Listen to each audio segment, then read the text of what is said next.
They were all bruised. They were beaten with sticks, shovel handles. The cell says there are about 30 people crammed in. So everything was in shit and piss. That's where they say all this happened. The convicts sexually assaulted someone, a contract soldier, as I understand it. А вот это две наши собачки, две псины. Mr. Solovyov arrived. He needed pretty pictures. They want to put on a show of us valiant troops marching to victory. Corpses were everywhere. They were already bones, corpses all rotten, shell craters and human remains scattered all around.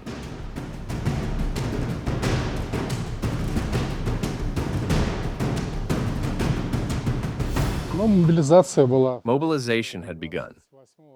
It was October 28th, 2022. At work, they brought me a draft notice. It came because I've taken part in the campaign in Chechnya, the second one. I had a contract. That was back in '09. I was a specialist, meaning I had combat experience. There were different specialists, rifleman, sniper, and others, like sanitary instructor, squad commander. So I was more or less prepared for this.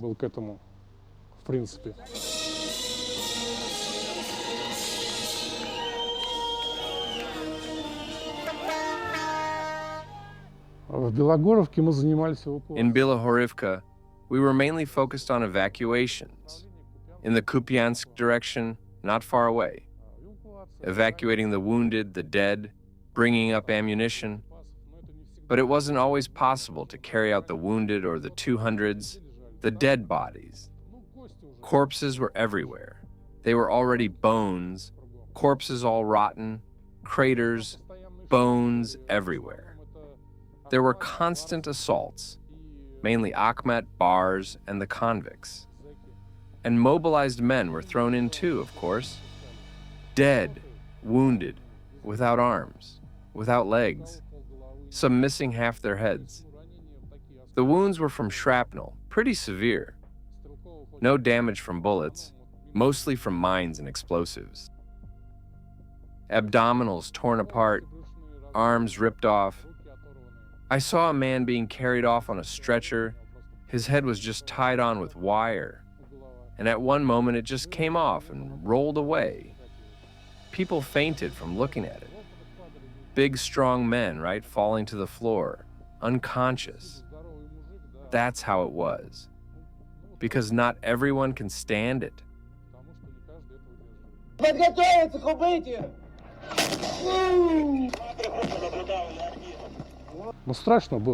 Well, it was scary, no doubt. You've still got that fear in you. Some guys were drinking hard, boozing themselves into oblivion.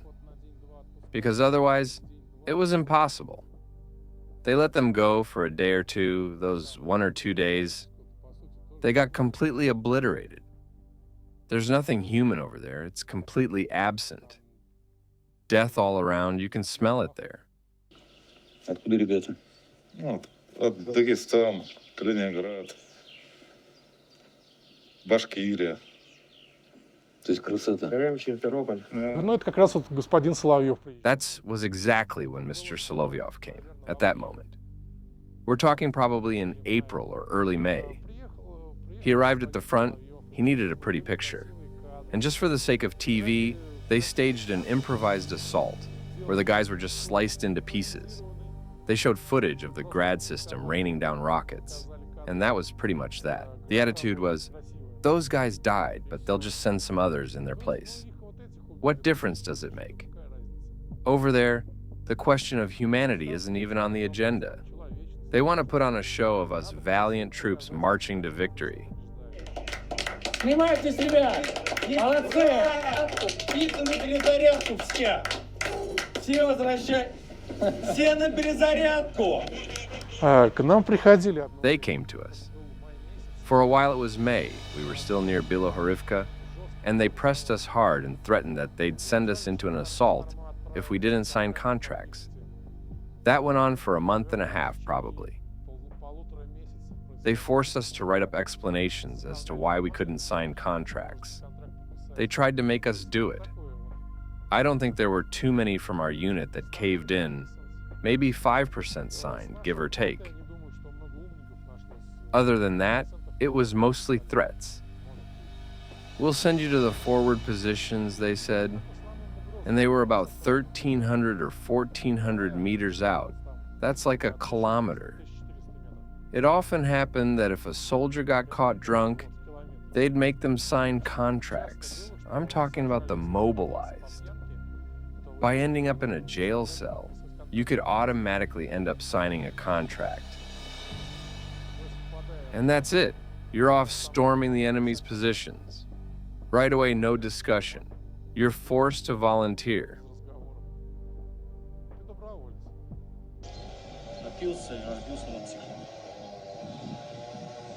Поэтому я очутился в этом заведении. в каком заведении? В клетке, да? Был такой комбат. There was a commander, call sign, Beli, meaning white. If I'm not mistaken, he's from the 7th Luhansk brigade. I won't say the company, but he was like a Nazi, an actual Nazi. He practically killed all his own men in those assaults, up there near Belohorivka. He sent mobilized men to get gunned down. Young contract soldiers joined his unit. Guys who hadn't done their conscript service yet, they signed contracts.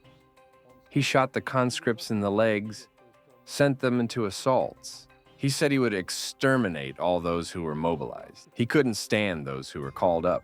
Literal Nazism, that kind of thing happened in the ranks in the Luhansk units. The so-called Russian army was all put under the command of the locals in Luhansk. It was all under the locals. The guys from Luhansk were in charge. And there were very big tensions between the Russian command and them. It was intense. Because many officers said, well, they're fascists. They can't stand Russians. Курва давай тащи эту шлюху, как проститутку. Пускай этой шлюхе будет урок. Пи***ка еб...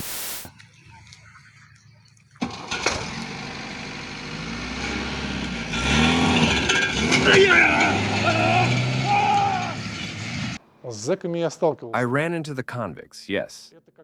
That was near Bilohorivka.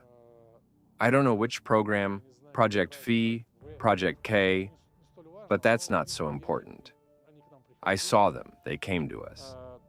They told us about what they were going through. They were abandoned. No food, nothing.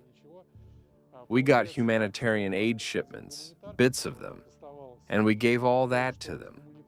Bread, hardtack, cigarettes, rations, canned meat, pâtés, that sort of thing. The guys would take it to them because they had no water, nothing to eat, nothing at all. They were just dumped there and'll go fight. Naturally, the men were a mixed bunch, convicted of murder, fraud, and things like that. There were cases, I was told, of rape. The one described to me was of the convicts sexually assaulting a contract soldier. That's how I understood it. A young guy got raped. In the end, they got pelted with grenades, or shot at, something like that. Ну, комбат как-то приехал. The battalion commander showed up at the command post. They were all drunk because they liked to lay into the bottle over there.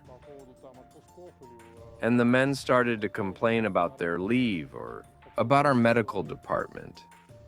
We had a lot of people, about 20, and they all started saying things to him. He pulled a pistol, shot himself in the foot, and that was it. Investigators came after that and said the incident would be hushed up. That commandant, he went by the call sign Honey Badger. Well, he's an interesting character, a mix between a fascist and a homo, if you ask me. He's very pretentious. His nails are all filed down. You can tell the man takes care of himself. And he has the mannerisms of a Nazi, a sadist.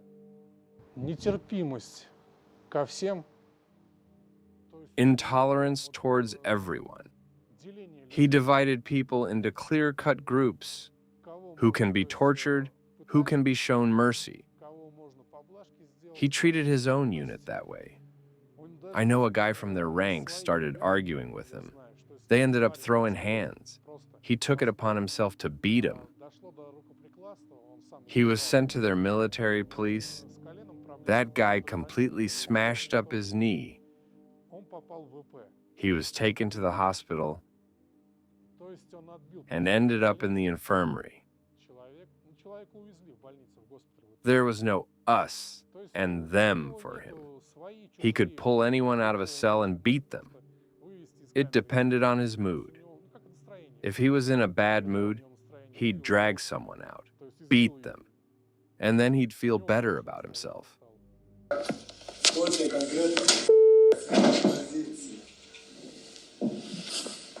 Иди сюда. А? Сердечник. Ты у нас тонщик. А? Я вчера долго.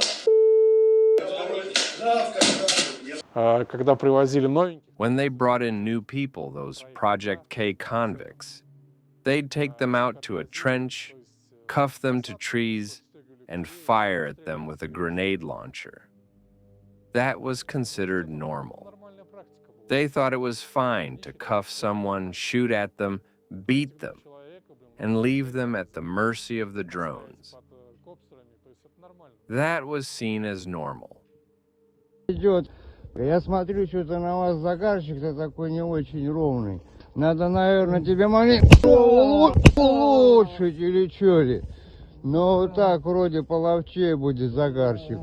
У тебя тоже, я смотрю, неровный загарчик. это даже не форма наказания.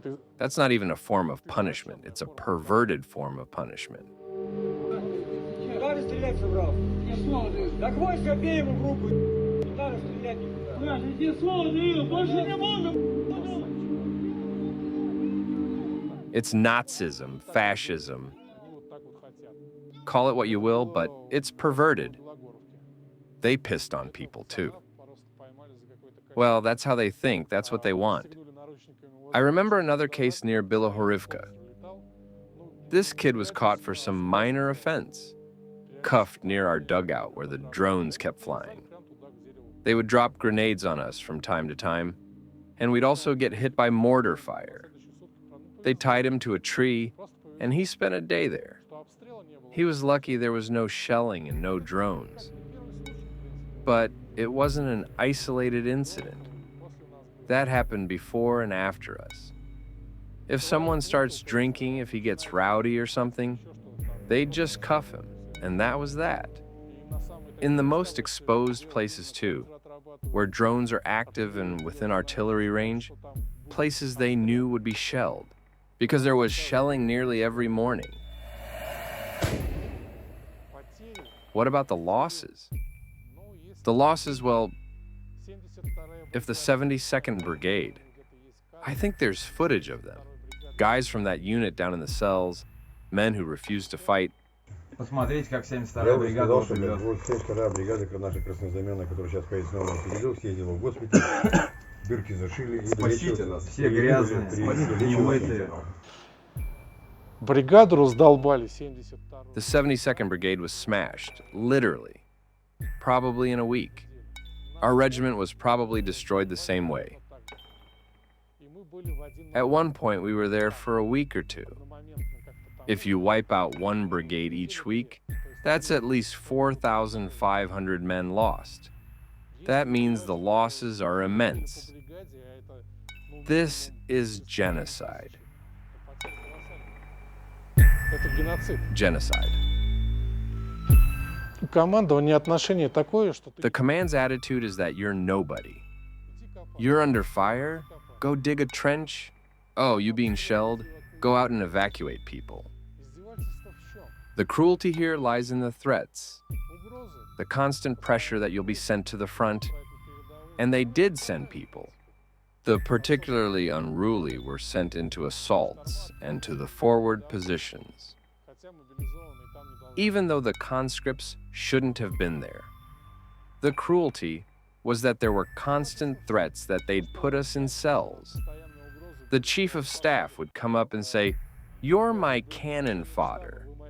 They understood clearly that they were bringing us in and sending us out as meat, as cannon fodder. And that was the attitude they had.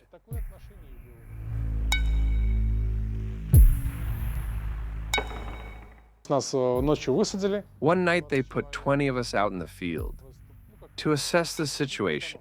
It seemed quiet.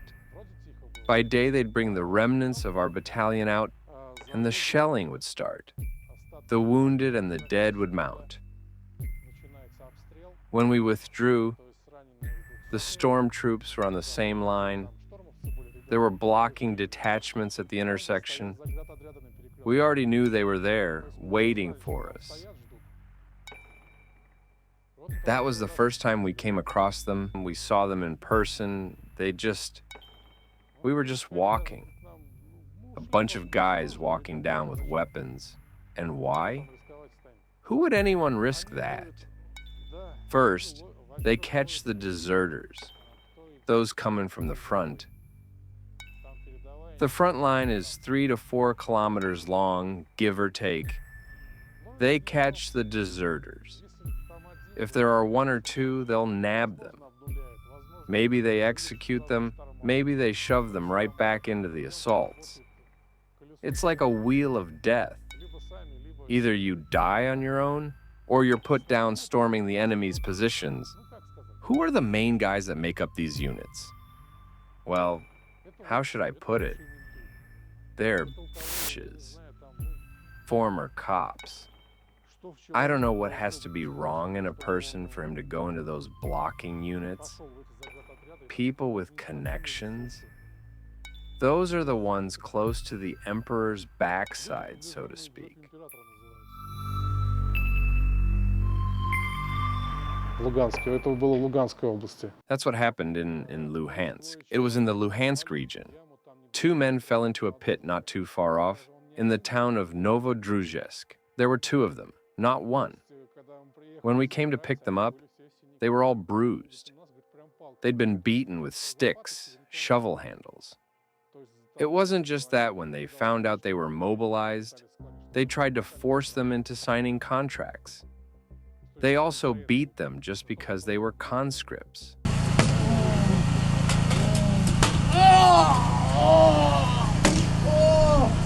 Зайцево – это село. Zaitsev is a village. There's Zaitsev. There are pits there where they throw in all the deserters, those who had already made a run for it. They were caught at the border or in town somewhere, and all sent there. It was basically an assembly point. You couldn't get away from there because there are military police posts and minefields. But again, someone has maps. Someone has to look for something. It's not all random. When they were released and came back, they said they had been held for 12 days, for 7 days. They say, it was all there in front of us. That cell's packed. There's 30 people in there. Everything was covered in filth, in urine. That's where they say all that happened. Пошел! А он еще и ловушку. Нас была We had a redeployment. When the Wagner Company did its so-called March of Justice and pulled back from their positions, on the night of the 8th to the 9th, they sent us toward Bakhmut. First, they dropped us not too far from Pervomaiske, in a shelter belt in the woods. On the 9th, they sent us out to the positions, the line of contact where the hardest fighting was, along that stretch of railroad. They said we'd hold the line, dig in, and all that. We weren't part of a regular assault unit. This was probably worse than that. We were part of an airborne assault brigade. That meant we were being sent in as cannon fodder for the airborne. When we arrived, there were no trenches, nothing. An hour went by. They assembled groups. The guys went out. By then, we had already coordinated and said we would not go to the positions because the shooting and shelling were already audible. I said I wasn't going anywhere, and 30 men agreed with me. They all refused. It was about 1 a.m. when the commander came and said, "I'll shoot you, you're all deserters," and stuff like that. He was politely told to screw himself. He was told where to go, so to speak, and turned his ass around. He left, but the men didn't have time to warn everyone. I think there would have been many more people. We could have at least saved more lives. The way it turned out, one company of ours. If a battalion went in, that means we had 496 men. Of that battalion, we had maybe 120, 130 men that made it through, roughly that number. And this was over 5 days. People came and tried to threaten us, tried to force us to the front. Investigators came, FSB officers came, and shoved this order in our face. I don't remember the exact designation. Order 227, or what was it called? It was one of Stalin's orders. Not a step back. If you retreat, we'll shoot you. If we leave again by ourselves, without orders, they'll execute us. 7 or 8 of our men were executed. It was fairly simple to understand. The bodies were in a line in a hard-to-reach spot down below. The bullet holes in them. You could tell they weren't shrapnel or drones. They just wiped out the guys who refused to fight. And you couldn't tell which units they were from. The 72nd Brigade was nearby, and the 31st. There were many of them. I slit my wrists in the end.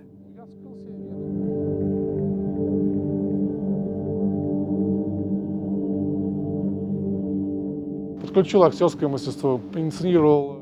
I put on some acting and faked seizures, foaming at the mouth. Of course I simulated, I made it all up. Maybe I'm crazy, but I'm not an idiot, right? Of course I planned it. I studied the symptoms. I had all those textbooks on psychiatry, on psychology. I had source material to draw from.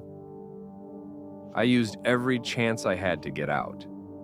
I slit my wrists. I did everything required of me to leave.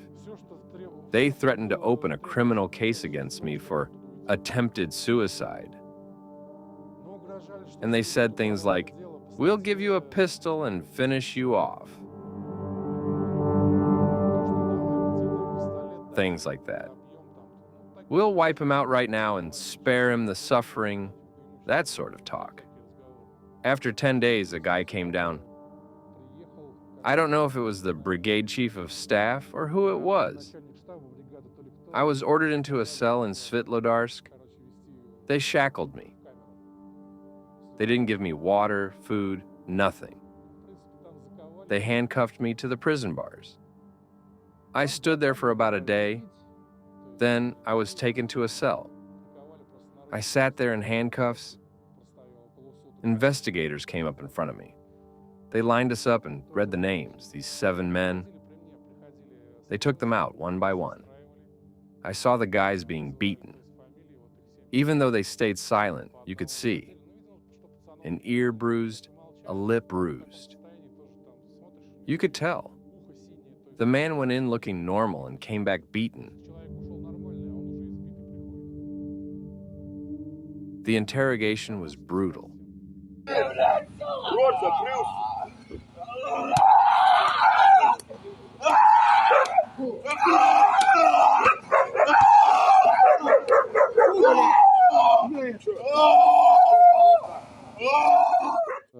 Там у нас был такой медоед.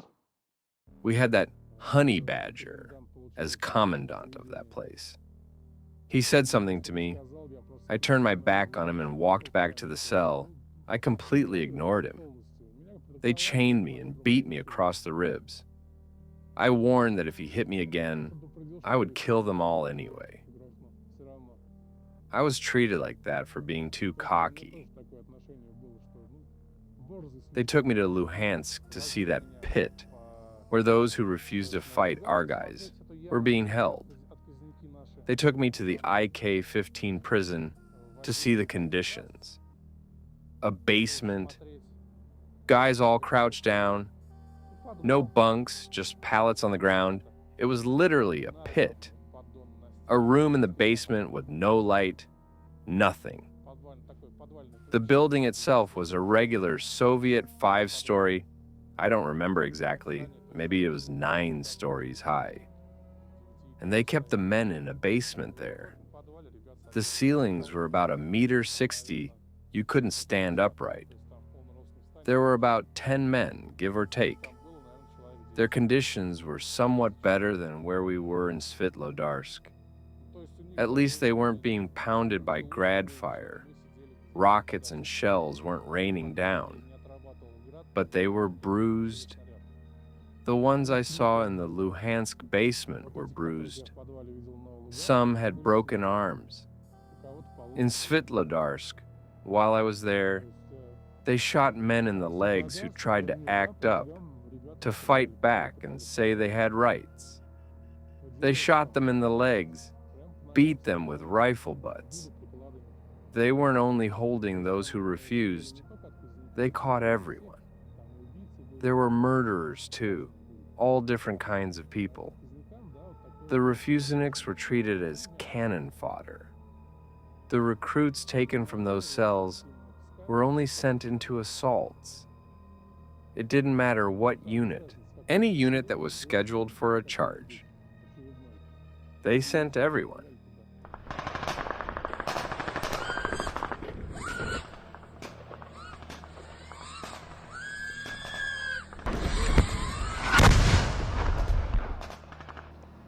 Да, меня возили в психушку, то есть это... They took me to a psychiatric hospital, the psychoneurological center at the Republican Hospital in Luhansk. They took me to a neurologist once in September, I think. I was given a certificate for 2 weeks, for 10 days, that I shouldn't be given weapons. They prescribed antidepressants and other meds, which I bought at my own expense. After talking with our medic, he said, "They're all plants. I'll take you to a proper psychiatrist. You need to get out of here. We need to evacuate you." All we spoke about was the psych ward. They took me a second time, about 2.5 weeks later. They brought me in and wrote a paper saying I needed evacuation to Hospital 426. After the psychiatric ward, they brought me to a medical company, under supervision, so to speak. About 3 weeks later, they took me to the psychiatric hospital again. I ended up with the same doctor. He looked at me and said, "What? They still haven't taken you away?" I said no, but they'll take you now. В итоге, да. In the end, yes. I ended up at the 426th hospital in Samara. I went there intending to be admitted in order to have a legal way out. It didn't work. I came on the day I was supposed to, showed my papers. They started digging into things, asking questions like why I wasn't in uniform. You're in the military, why aren't you in uniform? I gave up, turned around, and left. I began looking for other ways out. People were offering to grease a neurologist with anything from 3 to 5 million rubles. Where would that money come from? It wasn't a guaranteed option either. At the enlistment office, they told me 2 million and we'll forget about you entirely. They gave me prices like they were oligarchs or something. There was no reliable way to avoid it. In the end, I turned to the NGO Get Lost, sometime around January or February. By March, I ended up in Если вы еще думаете, что If you still think you're Rambo or some kind of special universal soldier, they'll kill you too. It doesn't matter what your training is. I would call on everyone to quit this army, to desert, and not to fight. Other people's values are other people's values. Your life is priceless.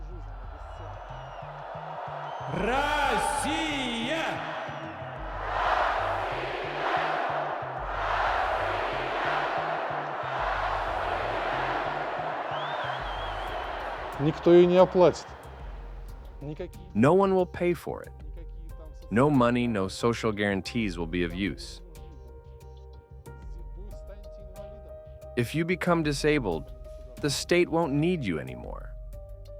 Under no circumstances should you sign contracts or go to fight, no matter what they promise you. There is only one thing there: death.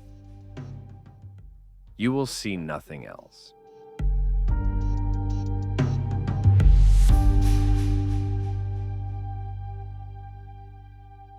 The Insider's journalists continue their work despite pressure from Russian authorities. You can support them by liking this video, leaving a comment, and subscribing to our channel. If you'd like to further support their efforts, consider making a donation by clicking the link in the description below.